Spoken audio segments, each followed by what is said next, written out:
Yo, what is up guys? Welcome to a video here on the channel. I wanted to do a little video talking about my thoughts on everything revealed during the Dragons Rising panel at San Diego Comic-Con. A lot of it was just stuff that the writers had said, but a lot of it I think is very interesting for the future of the show. In terms of actual content, we got a trailer for Part 2 of Season 2 that was released to the public, but unfortunately, Part 2 of Season 2 leaked on the day after the trailer came out, so now I've seen all of Part 2 Season 2. Don't worry, I'll still support it officially when it comes out, guys. But yeah, that's unfortunate. But as for the future, let's go over some stuff that they said.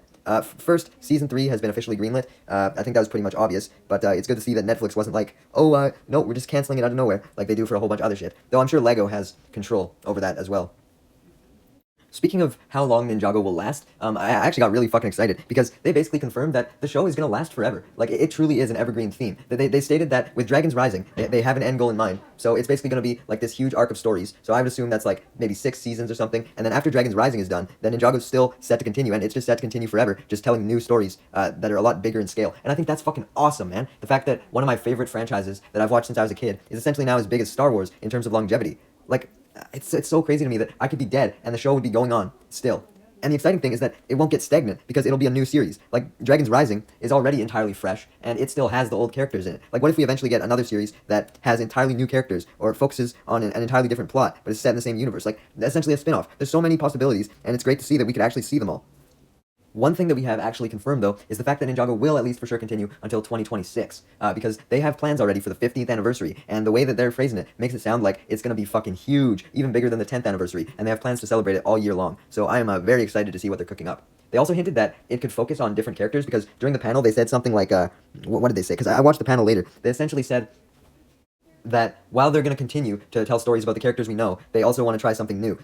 And then they also said that it'll be something that fans won't expect. So I think, to me, that like this clarifies that the 15th anniversary could see the beginning of the Ninjago fucking cinematic universe. So maybe while Dragons Rising is going even as the main show, we get like little spin-off shows focusing on other characters. And then when Dragons Rising ends, then one of those spin-off shows could like take the forefront for a bit. Like we could have like mini sub-themes maybe, each related to different characters, like different sub-waves of Lego sets. And it just... Ninjago has the potential to become so big here, and I'm just so excited to see all of it, especially with Doc Wyatt and Kevin Burke writing, because they've proven themselves more than capable. I initially had doubts when Tommy Andreasen and everything was leaving, especially since Doc and Kevin's episodes from season 11 to 15 of the original show, a lot of them weren't my favorite, but I think that was more just due to the format of the show itself, not their writing choices, because we were dealing with 11-minute episodes at the time, and now we're back to 22 minutes. But yeah, I'm so excited for this 15th anniversary and whatever they're cooking up. One other prediction I have for the 15th anniversary is maybe something related to time travel, and that's how we get Legacy back or something. Because I think we could definitely see that time travel is actually an effect of the merge, potentially, because we still barely know anything about the merge.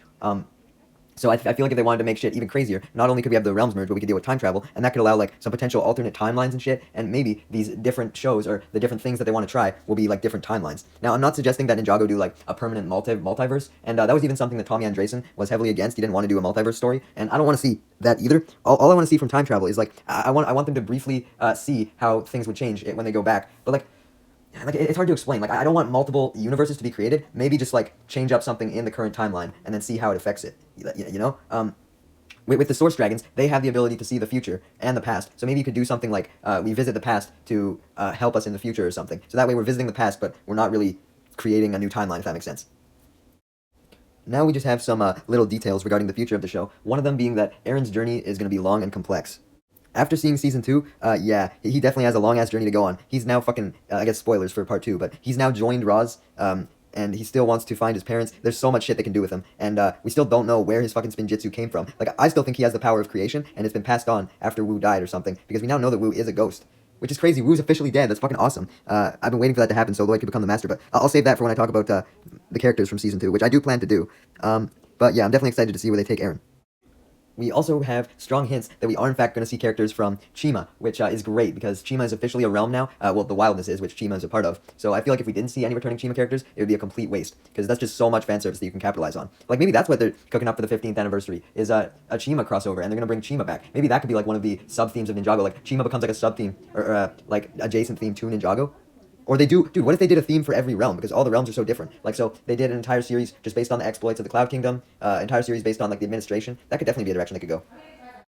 It's also apparently spoiler territory to talk about Lloyd's power, indicating that there's more to it than we know. I always thought that it was just energy, and energy was an element, but I guess it was weird because it's the one power that never had any other descendants. Like we don't know of any previous energy elemental masters. Lloyd just kind of had it out of nowhere. So maybe it is truly not an elemental power, and it's a source because we know that there's a source dragon of energy now. So it could mean that Lloyd's had an entirely different level of power this entire time that we didn't know about. I'm just so excited to learn about the source dragons, man. They also don't have any plans to bring the fold back. That was the last major detail that we really got. Although I think for the 15th anniversary, they could definitely bring them back. But because they say it's not completely off the table. But in general, I think We Rise is going to be the theme for quite a while, just like how the Weekend Whip was the theme for the original series. And I think that's fine. I don't think the fold really needs to come in here. They could make like a occasional bonus track, but they don't need to come back for the main theme at all. One last bit of Ninjago news. It's officially in Fortnite. Now, we did have that Battle Dojo minigame before, but now we have the Shadow Dojo from Dragon's Rising and the Ice Emperor Castle from Season 11 in there as well. Hopefully the kids are enjoying that shit. I don't know why they chose the Ice Emperor Castle of all things. Season 11 was one of the worst seasons, but it's cool to see Ninjago in Fortnite, I guess.